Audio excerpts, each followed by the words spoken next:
Hey, what's going on, everybody? On today's show, we are talking all about AI in the hiring process, and not just if you're a job applicant. We're going to be talking about the HR side of things as well. So look, it's really a double-edged impact right now on both the job search and hiring, and it really is causing a bit of a crisis. This is definitely one of those conversations today where AI really probably is not, it's definitely not the whole solution, it's part of it. So the integration of AI into job search and hiring processes has created an unprecedented paradox that's making the employment market worse for everyone involved. While AI promises to streamline hiring and improve job matching, the current reality reveals a system overwhelmed by automation, drowning in applications, and losing the human connection essential for meaningful employment relationships. And boy, oh boy, is there a lot more to get into in this conversation. So that's my intro. Today is July 31st, 2025, last day of July, moving into August. This is the Daily AI Show. We're live every single weekday, Monday through Friday, 10 a.m. Eastern. You can come join the conversation live inside. Google will be the best place to do that. But of course, you can always catch us on the replays. We are on all the podcast platforms, all the major ones. We are on LinkedIn. We are, of course, on YouTube. So there's plenty of different ways. And then if you want to get into the conversation even further, if you really feel hot, you want to share your message and you can't get to us live, you can always go and join our free Slack community. That's why we built it, because we wanted people to have an opportunity to have their voice be heard outside of the live hour, so that we do the show 5 days a week. And so you can go join that community anytime you like by going to the Daily AI Show community.com. With me today, we have Junmi, Andy. Anne is joining us for her third and, well, last sad, but co-host day, guest co-host day. And I'm Brian. And I actually want to throw this to you first. Not necessarily we'll get into the AI stuff, but I do know that you have a couple special people either listening or joining us and watching the show today, whether on repeat or otherwise. And we really haven't had an opportunity this week, at least, to tell people just a real quick She Leads AI. Tell us a little bit about that, and tell us about the people who are perhaps joining us today, some of your students. Oh, awesome. Thank you for the chance to share with the nice people a little bit about She Leads AI, and then shout out some of my students from SHRM. So She Leads AI started as just like me shouting out a few women in AI on LinkedIn. And that grew when people said, we need to come together. We need to be able to, spend time on screen, hanging out together. And then that grew and that grew and that grew. And so She Leads AI, our mission is to unite accomplished women to advance AI for global prosperity. I think what differentiates our community is that we are very focused on people, process, and culture, which is why the topic today is so exciting for me. We've got people who have 30 years of subject matter expertise who've added, AI into their repertoire and now are on superpower zone. We've got women who are amassing an incredible amount of knowledge and skills and wisdom around AI, and who are figuring out where to direct that. Kind of like lots of us were in the AI exchange a few years ago, we're learning all this stuff. Where do we point it? So we have a membership community called the She Leads AI Society. We have an AI Academy. We just hired our first executive director, and that's external facing education. We just launched a certified AI educator program, and we have our first cohort graduating in 2 weeks. With that, we have an internship where we teach women in low-income countries how to use AI responsibly, whether it's with their faculty or with budding enterprises. And then we have our She Leads AI consulting agency. So it grew from literally a few LinkedIn posts in January 2023 to, January 2024 to where we are right now. So we have been in a full-on foot on the gas pedal trajectory, and it is only, we're all business people, so we've certainly experienced the if you build it, they will come thing, where you're just hoping that if you do something. This is the exact opposite, where I can't open up the dam fast enough. The energy and enthusiasm and people and contacts and money and all the things that are coming our way, these signals that we're in the right place at the right time has been really just awesome. People can learn more at sheleadsai.ai. Awesome. We have a social Saturday every weekend, 2 hours, 10 a.m. Pacific to noon, and it's free to all women in AI. Thank you for giving me the chance to brag about that. And I What? just want to give you some flowers here from Greg. He said Anne was one of the first AI peeps I found. Oh, And so Greg, and he was also asking in the comments, you can answer this on if you want to. He said, is your consortium, and I'm assuming nonprofit is what that means with what you're doing no, with Sheely's AI. no, Okay. no. We are all making money, lots of us, and that's the plan. I like it. We're all making money, lots of us. Yes, Yes. obviously go and go. One of the best places, obviously, to follow along with what you're doing. Obviously, when you get to join us, we're thrilled. But also on LinkedIn, I highly recommend beyond She Leads AI. Just go follow Anne and what she's posting, what you're posting on LinkedIn. I know we all enjoy it, and it's been. I'll just say personally, it's been super fun to watch you grow. She Leads AI and have little parts to help along the way where we Yes. can, but it's super, super fun. So I'm sorry, I interrupted Thank you. We were about to pivot No, I was nicely into AI and hiring. Yeah, let me give a couple of shout outs. So I have had the honor and privilege of being the beta faculty group in the HR plus HI certification program in SHRM, the Society for HR Managers. And through that, I've gotten to know some amazing HR professionals who are at the front, on the jagged frontier, as Ethan Malik would say, of implementing AI and breaking down all manner of barriers and dealing with the good, the bad, and the ugly. And really the HR leaders who I think are going to survive and thrive in light of like IBM laying off 200 HR managers and putting it into tech.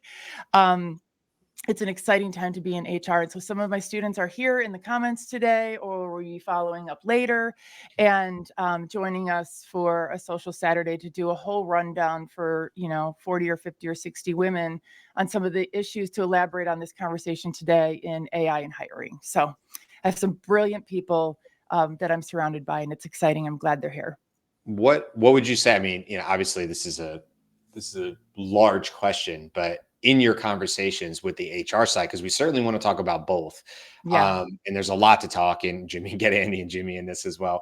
But I'm just curious real quick, and before we open it up broader, what is the general consensus? What are you hearing in terms of like the pain points from SHRM, from these HR leaders since the advent of AI, I suppose, the last 2 years, the big changes? One is pressure from the C-suite, but lack of understanding from the C-suite. So, hey, can you implement AI? That's a pretty big ask, and it's pretty, vague, but also high expectations. And also they're pitching, right? They are pitching and pitching the C-suite on solutions. And Mhm. I don't know if you guys have discussed it, but like sometimes I feel like the C-suite is uniquely underqualified to make some of these decisions because they don't use AI in the same way that the rest of the employees do. So Mm. that's one of them. And I think when they're operating under pressure, everything else becomes even more difficult. That's Yeah, another thing.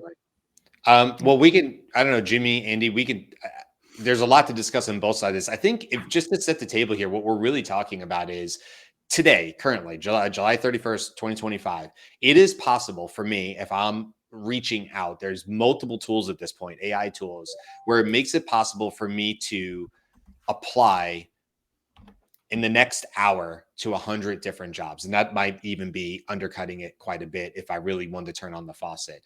I can personalize them to some extent. They all have different rules and how you use the tools and stuff, but I can do that. I can do that right now. So I need a job. Okay. I can apply with ease with customized cover letters and all the things and all the trimmings that go with it.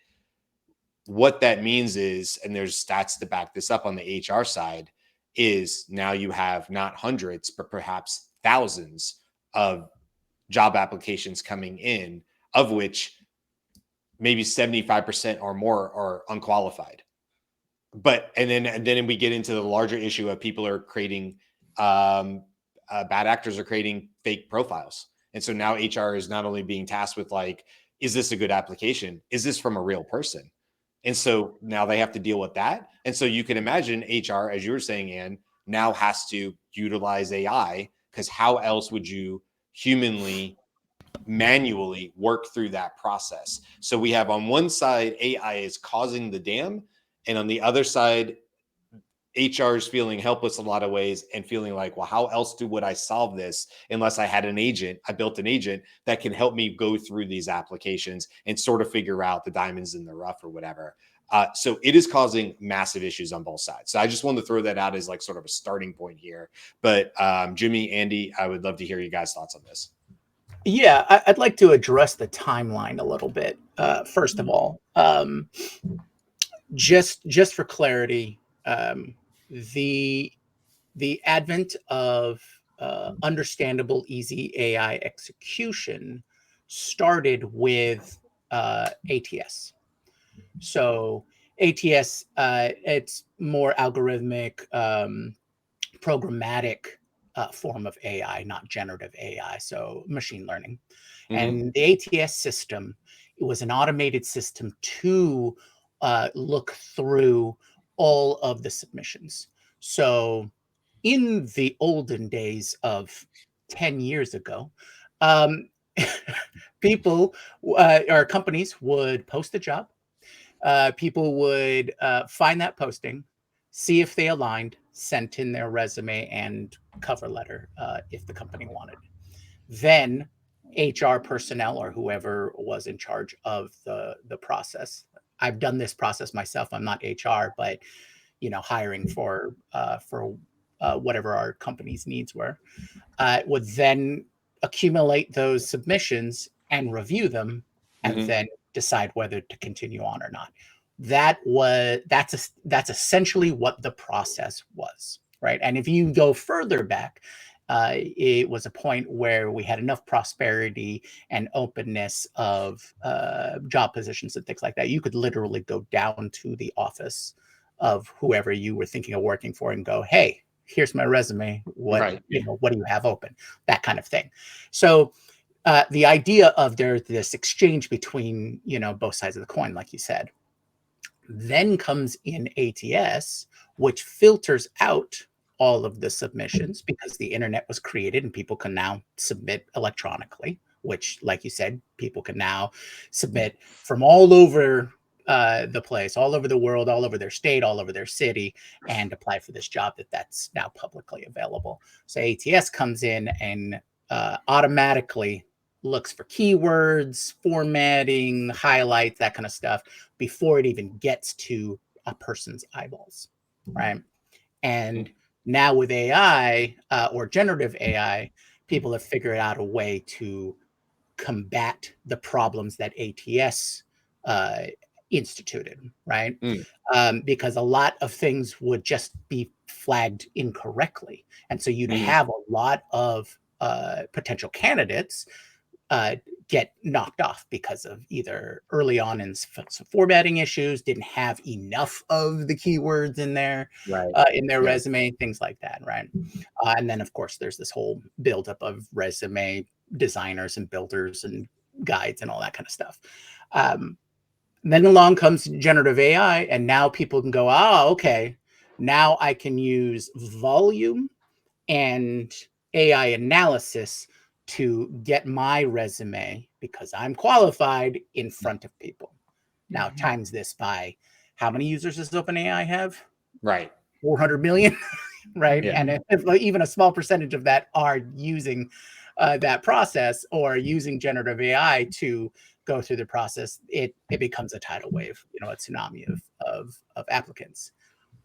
What all of this back and forth buildup kind of thing seems to try and solve for an immediate short issue, right? Not the overall issue. And the overall issue is there is either too many applicants, not enough jobs, which is another point I'll get into in a second. And the process of hiring and working, that system in itself, in this AI-powered world, we already know that that's going to be affected. This is just one of those really self-evident conflict points. It's like, okay, we've got to reassess how how hiring is done, how job seeking is done, why hiring and job seeking are done, and that system that builds up, employees, employers, and all of that. So that's a larger, I think, a larger discussion. But one of the points that I wanted to point out is this constant back and forth, trying to either solve for an immediate issue or to address hidden issues or hidden processes, because we've been able to see that a lot of the job posting is, for lack of a better term, disingenuous. They're posted either for a certain length of time to achieve certain numbers, or to reach certain factors for whatever programs or plans they have with their state or federal, to make sure that they have a method, or they're putting out the number of jobs, or they're putting out or they're creating a pool, talent pools. So it's not going for specific jobs, but we just want to collect your information for if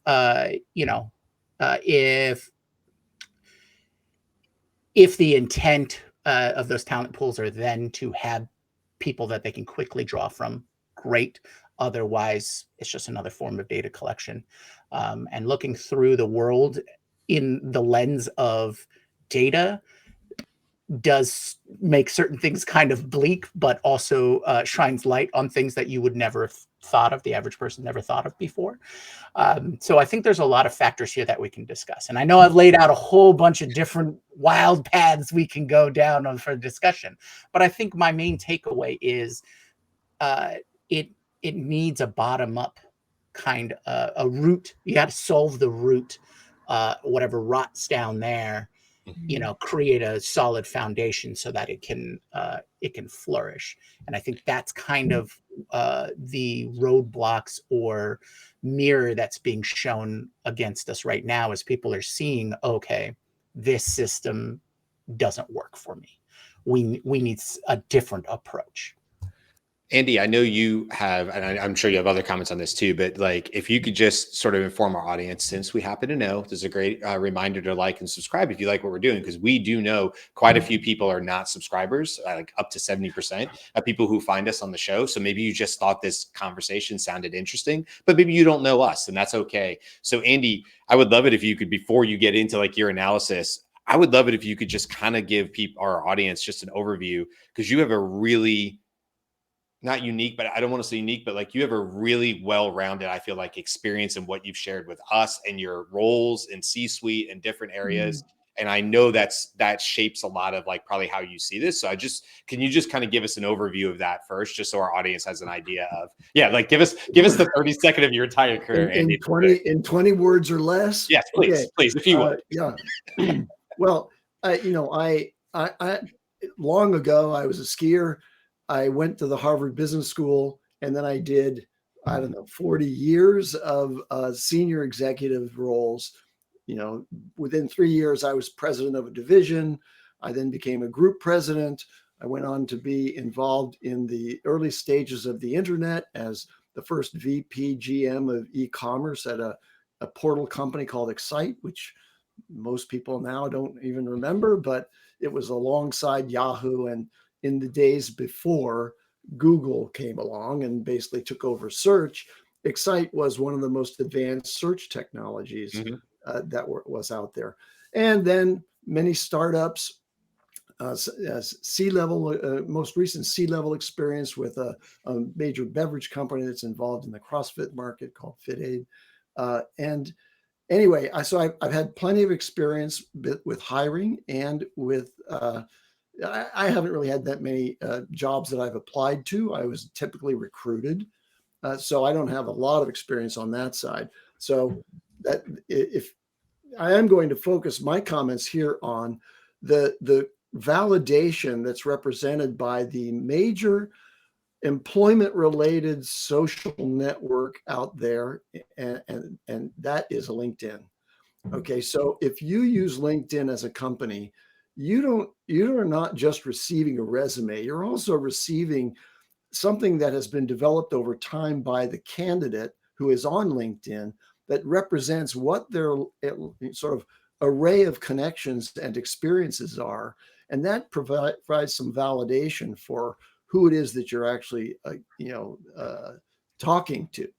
And I have a great anecdote in a moment here about, the rise of the fake resume, and then ultimately with the example of Cluely, that incredible tool that was used to actually in real time impersonate a highly qualified candidate in a video interview, and got a lot of press recently. It's like the deep fakes of a job application. With even the countermeasure that companies are using, where they're trying to do skill tests and do a live interview, using Zoom or whatever, that can be faked as well. Yep. So that's pretty incredible. But anyway, I wanted to say that LinkedIn goes beyond just resume submissions, because it does have a social network behind it, which has relationship arcs to real people. I mean, it's very hard to fake a LinkedIn connection, because not many people are going to accept connection to you on LinkedIn if you're a fake person. Although there are some people who want to build their reputation by just accepting connection with any number of, possibly sketchy people. But that's not what it looks like to someone who's really highly qualified. So I think that there are ways to get around the resume spam problem on the side of job application, incoming flow for the recruiters. But the first thing that they're doing is they're just putting AI filters in place. And I want to give you a quick anecdote about how that can fail before I go on to the example that I want to share about, the deepfakes, which has to do with North Korea. Anyway, so here's this anecdote. So a hiring manager in a development company, was, worried because after months, HR hadn't delivered any valid resumes for a job that they were posting that was specifically requesting somebody have experience with Angular, which is a programming framework that people understand in the development world. Well, it turns out that the HR department in setting up their filters had used an outdated reference to Angular, which is Angular.js. Okay, so Angular.js is what the system is looking for, but actual good applicants were putting just Angular because everybody dropped the JS on it long ago. So that hiring manager, with some consternation, put his own resume in there, highly qualified for this position, and it was instantly rejected. And to fast forward to the final result, the HR department members, several of them, had to put their resumes out to try to get a job because they were fired for that mistake.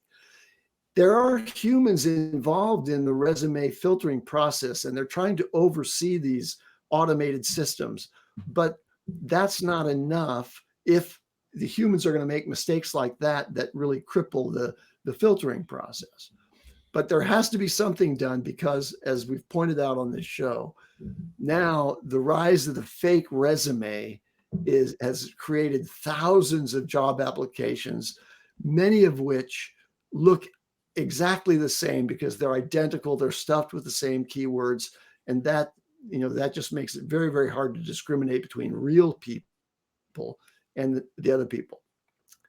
By the way, the statistic I came across is that on LinkedIn, the number of applications submitted through LinkedIn surged by 45% in 1 year. Now, that is an indication that, these aren't necessarily fake applications, but that's just the power of AI to make it easier and faster for you to deliver a credible application. But since it was done on LinkedIn, I'm going to argue that was that was not, crippling the system, because LinkedIn actually has this, background validation based on the social network. So now let's take this idea of deepfakes. And so the U.S. Justice Department indicted several individuals who, over years, used these tactics of using AI to apply for jobs, and they got unwitting companies to hire North Korean nationals remotely. And so now you see this relationship between the rise of remote work and the difficulty of discriminating real people, or validating that they are in fact U.S. nationals, if that's one of the requirements for a job in a sensitive position. Because now deepfakes can allow the North Korean hackers to apply for and get a job remotely, and that actually happened. And so Gartner said that by 2028, a full 25% of job candidates might be fakes. Now, that's pretty speculative, but you can imagine how that makes it even increasingly difficult for companies to validate who it is that they're talking to, because of AI generated profiles and credentials behind the resume that has been AI generated and tuned to do that. And that brings me finally to this idea of Cluely. So do you guys remember the buzz that came around Cluely? Well, Cluely was used by a student at a university to impersonate in a job application process. He built this incredible platform. And by the way, that company ended up getting funding when he got booted from Columbia, I think it was. Yeah. He got booted from the university for doing this, impersonation in a job application process that he wasn't really even seeking to do. But the Cluely system that he built would make it so that in the live interview, he could answer questions in real time that were way beyond his actual experience, but would make him appear as if he were highly qualified for that job. So anyway, I rambled there for a little bit, but it's an arms race. And Cluely is the example of the really advanced technology that will make deep fake, not just resumes, but deep fake job applicants, something that companies have to deal with. And finally, the best way to stand out is still, as always, to have a personal referral or human connection in your local environment. And this does not solve the problem for everyone, because jobs are hard to find these days. Like the tens of thousands, maybe hundreds of thousands of government employees who have been riffed in the Doge system, they're finding it very difficult to find jobs. Why? Because if you have a government-based resume, the most likely applications that you're going to, succeed with are in additional government positions. And there are very, very few of those. So you've got this flood of highly qualified, experienced people who just can't get employed now. And no HR AI improvement or job application improvement process is going to help them. Brian, can I chime in right on the heels of Andy, and then I will pass back over. But I want to share a couple of thoughts because they're so related to what Andy just shared, and I think this is an example of the power imbalance in the hiring process. Well, in our economy, in our world, in capitalism, in a patriarchy, but let's just narrow it down to the hiring process.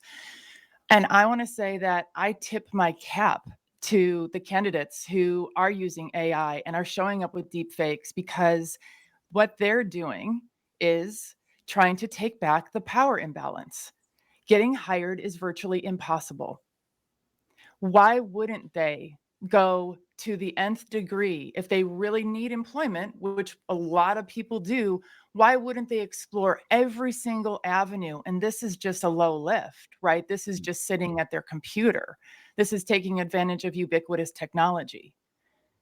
And the reason why we have beef with it is because the people who are accustomed to being in power and in proximity to power, it's highly inconvenient to them that all of these people are applying using AI.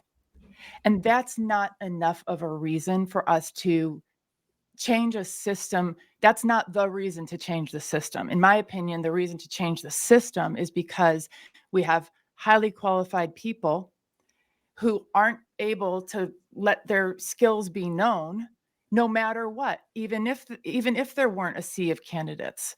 But the fact is that there are. We also have a mass of people who are not qualified, who are ghosted. We have people who make it all the way to the last interview and are ghosted. The ghosting is decimating people's self identity. These people are suffering. They can't get out of bed. They are so discouraged. It's not equitable. It's not fair. And so it matters to me who is creating these systems. And if it is people who are accustomed to being in power and proximity to power, the system is never going to change. The systems the HR, the hiring systems need to be created by, there's that saying, nothing about us without us. Let's put people who have submitted a resume in their whole lives. Let's put them into the position of creating the systems, the technology. And the bright spot of this is that, there's been no better time for people who are empathetic leaders and who understand, what happens with this, if this antagonism between employers and prospective employees goes on forever. It's an awful way to begin a relationship as an employee, right? Sure. On both sides. Yeah. What I would hate to see, so prime opportunity for innovators, prime opportunity for empathetic leaders. Love to see some of the platforms that are coming on board. This is good news. What I worry about, though, when we say the best way to get a job is through your relationships. By the way, I completely agree. I absolutely agree. This is the way, and I teach my kids this, and my mom never knew a stranger, and that's like any day that I can be like my mom, I'm like, this is good all the way around. And I deeply believe in karma. But what I have this mental picture of like hiring managers walking down the street, just like doing their lives, and like prospective employees, like running up to them with presents and, iPads with their presentations. I mean, every time we talk about this, it's like, oh, well, you got to bypass the system and get to the hiring managers. Like, oh my God, these poor hiring managers are like walking targets right now.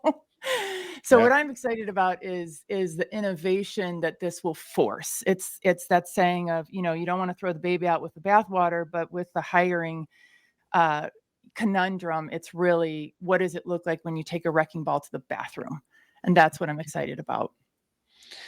I think it's a really good point. I'm also glad you said the word conundrum, because we put out a conundrum episode every Saturday, and it's something that people can enjoy. It's done through using ChatGPT to come up with the conundrum.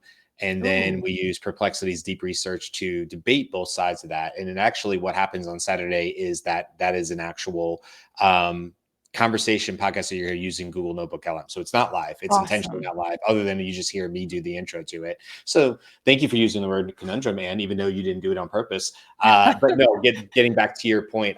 So I get what I'm taking from what you just said, Anne, is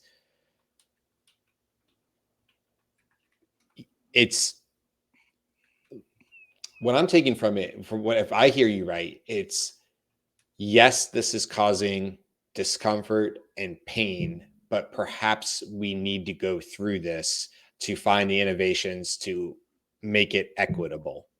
Do I do what I say? Is that right? I think it's gonna get even worse before it gets better. But that pain is, unfortunately, for all the people who are job seeking right now. Yep. And all the companies who really want to find like dope candidates who are going to stay there for a while and grow together with the company at least, 5-10 years, maybe.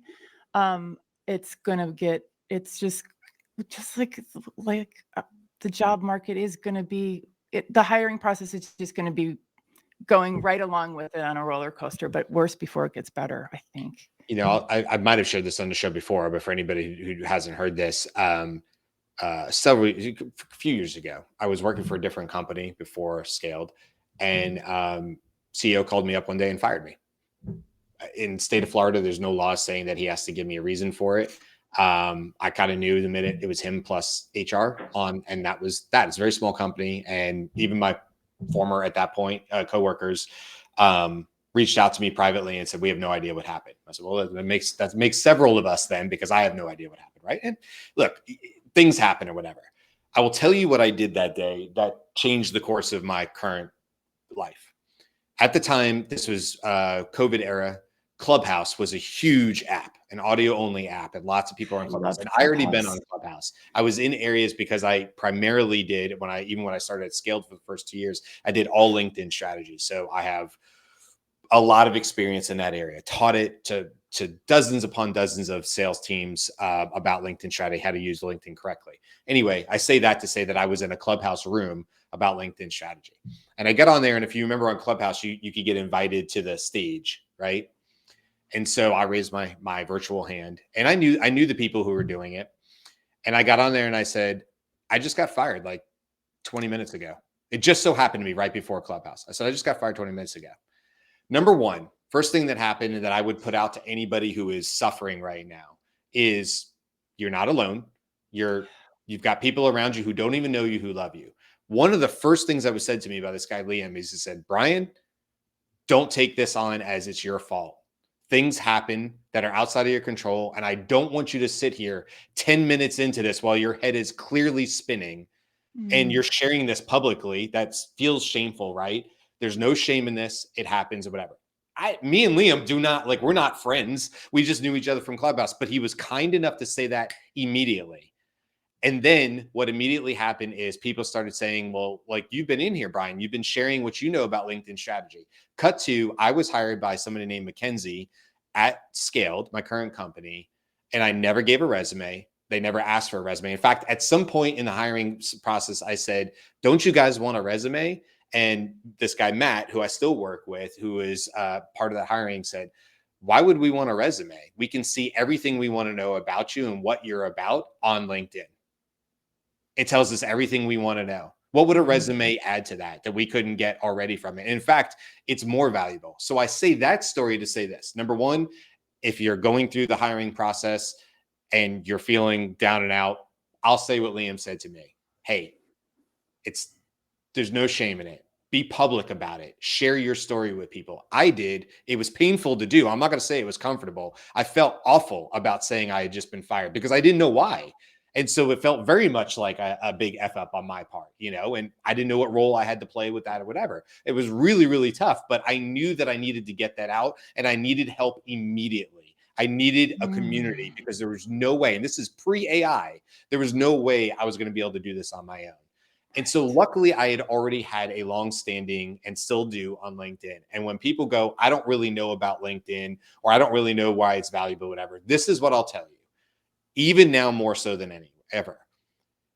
Even if you put out posts, look at my last 5 posts. They probably had a couple interactions or whatever. I have about 5,000 different followers or whatever it is on LinkedIn. And I'm connected to a whole bunch of different people over the years that's grown. 6, 7 years I've been doing it. But here's what I'll say. It's not about whether one post of yours goes viral. Get out of that. Get out of that rat race of trying to be and get, and I said the thing and now 1,000 people. I ain't going to get you a job. What is going to help you is that you have a long list of post after post, because when somebody does get interested in you, if Andy is interested and I somehow make it to Andy's desk and he's looking at me for fit aid or something like that, what I want Andy to be able to do, if I make it to that level, is go and look at my profile and go, I can see everything that, don't forget on LinkedIn, Andy can see every comment I've made and every post I've made for years. How quickly can AI, Andy, or using a tool to scrape, because there's tools to scrape AI, officially or unofficially, right? How quickly can Andy get a beat on the kind of person am I? Do I say outlandish things? Am I sexist? Am I whatever, right? Everything you want to know about me and my personality is out there. And that's for the good and bad, right? For people could decide, because I may not be a fit for Andy, but at least it's there. And so I'll just say to anybody that's currently going through this or wondering how you get around or work with an AI system, one of the lowest left things you can do is make sure that your personality, your viewpoints, how you see things, your strategic, your SME, your thought leadership on whatever you're good at is communicated in a way that other people can find it. And then the second thing I'll say that I don't have, but I should, because I mean, I'm happily employed at Scaled right now, whatever, but who knows what tomorrow holds. It certainly happened to me at the last job, so I'm not going to assume it could never happen to me at this job. Is one thing I don't have, but I should, is a portfolio. I should have a portfolio and a website, brianmasseri.com, which I think links directly to LinkedIn, if I'm being honest. But it should be a portfolio of the work that I've done.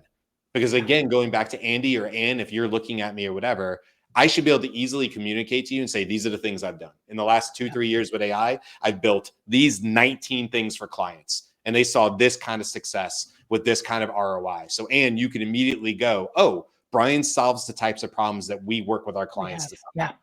Yep. So two things: portfolio, get active on LinkedIn, because you don't want to wait till the day you don't have a job. That's a rough place to be. So you kind of have to do it now and forever and protect yourself against inevitable future, shakeups, such as the people with Doge and people who lost their job. And how many people who are working GS jobs, Andy, were active on LinkedIn? They probably never even thought about it. I have a GS job. I'm a GS 12. I'm a GS whatever. My next role will be a GS 13, and I will forever work in government until they weren't. And then, like you said, now what? How are you going to communicate that GS role on LinkedIn and let people know what you did? Because I don't know what a GS 13 does at that role. I know it's a pay range, but I can't tell you much more than that. So how are you going to let me know and communicate, right? Yeah. My friends in academia, like, it's just not a go-to to do professional or personal like hype, right? It's viewed as gauche a little bit. So I'm with you, Brian, on establishing a digital footprint, proof that for years and years and years you've been a normal human being and that people like you, even though clicks and likes and all that stuff doesn't matter. It's at least showing that you're not I don't know, that you're socially accepted, I guess, is like bare minimum, but at least you've proven that. Yeah. And look, it may be in your tribe, right? Like the things that you want. And that's fine, because that gives the people who want you and your personalities and your quirks, and, they find that to be a connector for them. I will say too, for me, like I've said this before in the thing, and by the way, I'm no expert here. I'm just giving my opinion because we're out here talking. That's what this show is about. So I'm no expert. I'm no guru on how you get a job. What I will tell you though is, like, for me, I also used to have shame about the fact that I had multiple different experiences. And it was clear into my 30s before I realized that it was my superpower and not actually my kryptonite. But I had it backwards in my head. And so the other thing I'll say to people too is, like, forget about if you've worked for 6 or 7 different things. Yeah, I've been a firefighter. I was over in Iraq, and I've owned a gym, and I've done this. And now I do this. And I did LinkedIn strategy before this, and now I do AI. Who cares? You know what that allows me to do? It's have better conversations with people across the board, because I've worked in so many different areas. It ends up actually really helping me with communication. So please don't, if anybody's out there, I don't want anybody to feel like that's a detriment to you. That actually, to me, signals that you have experience across a broad range of industries, sub-industries, types of people, and you probably can communicate with all of them, and that's a good thing, not a bad thing, Yeah, I definitely agree with both of you. This is a realization that I came to from my own journey a couple of years ago. Not saying I'm doing a great job of implementing it, but the reality seems to be the resume may be of the original form for job hunting, but your digital footprint, like you said, and seems to be the new resume, right? That's where you're going to prove out your experience. That's where you can document things. I remember when I first started out on the IT sector, I paid no attention to what the results were of the work I was doing. I was in IT, I helped build things, I solved problems, but I didn't check in with the C-suite or marketing or sales to see, oh, what's your KPIs? What are you hitting? Oh, I built that service that is now generating this revenue. I never paid attention to that when I first started out.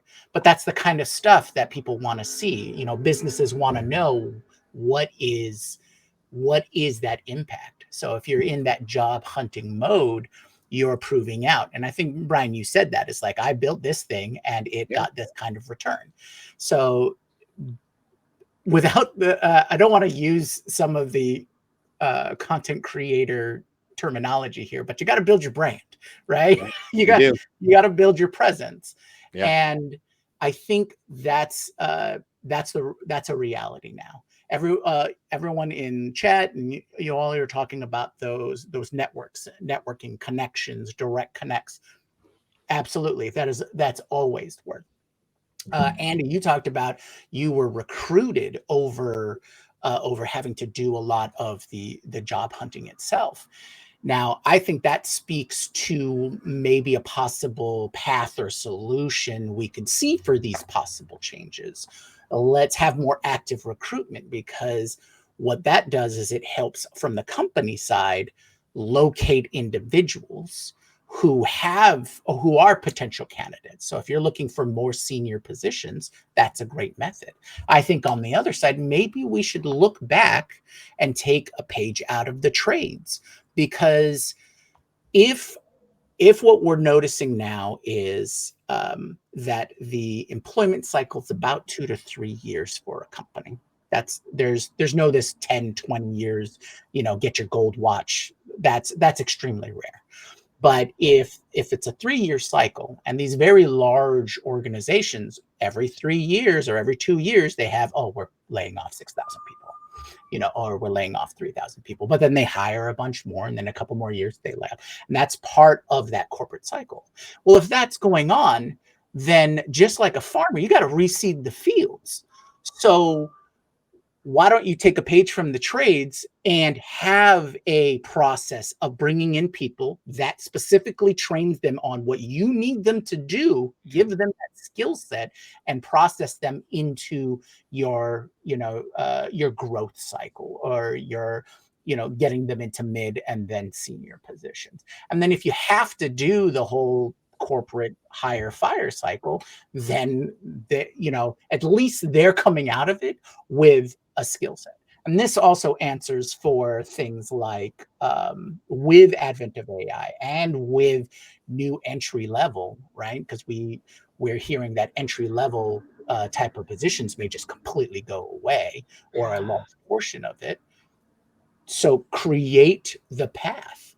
I mean, it's one of the reasons why the traditional education system was created in the first place, was to create workers for your factories. Well, we've got new factories, and we need new workers, and we need new ways of training that labor, if we're going to continue down with the existing systems. And that might be a transitional change until we come to the realization that we're all sort of our own entity, and we should be interacting with organizations as we are organizations. Right, Jimmy LLC, right? Yeah, exactly, exactly. And so, and that grows, towards with AI hitting the one person, $1 billion valuation company, because you can be all the employees. You can be the C-suite, or you can replace whatever piece that you aren't interested in with AI, or a cadre of people.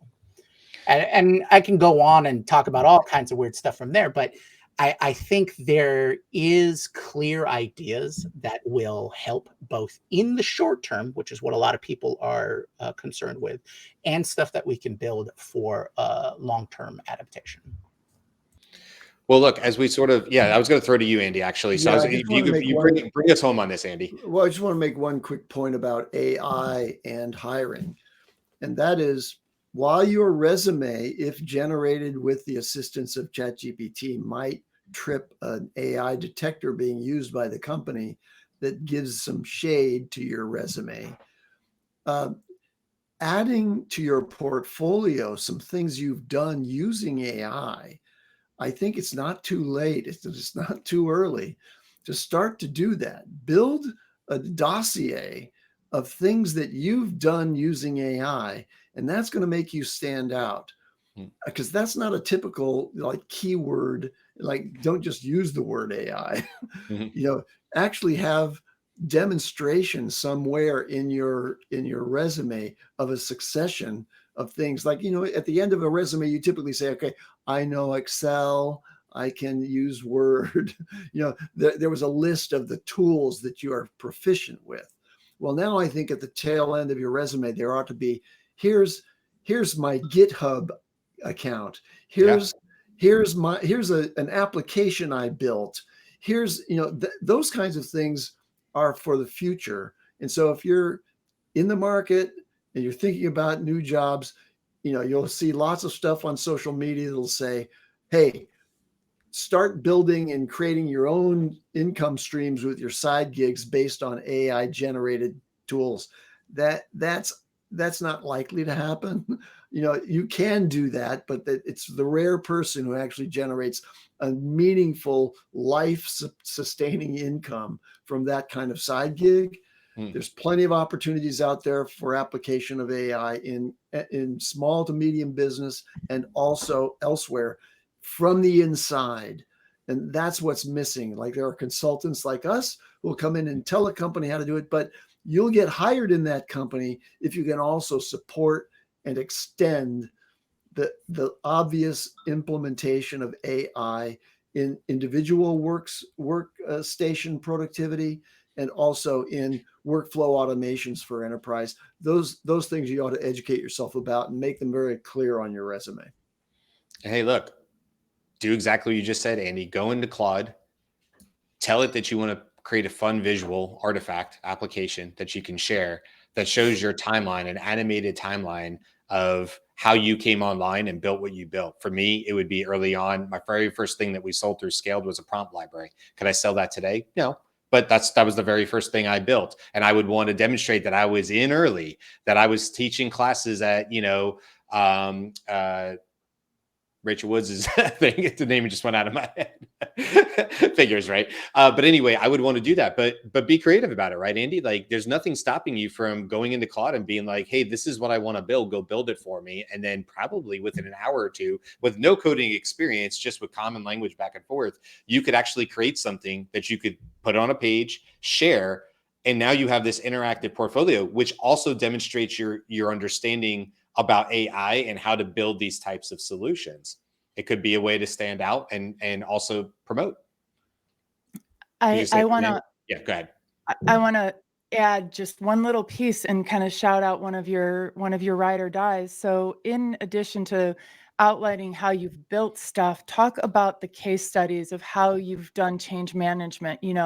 Something as simple as we integrated meeting recorders in our company or in our nonprofit or whatever. And once we did AI meeting recorders, here are the things we had to figure out. Here are the policies that came out of that. Here was the impact for one of our MVP employees who used to adore taking notes, and that gave her power and that gave her proximity to the projects, right? So, Gwen teaches seniors and she teaches young girls, like those examples of how you are doing the rollouts and the people management and really making space and creating psychological safety. I believe that the people who can do that will be as busy as the IP attorneys.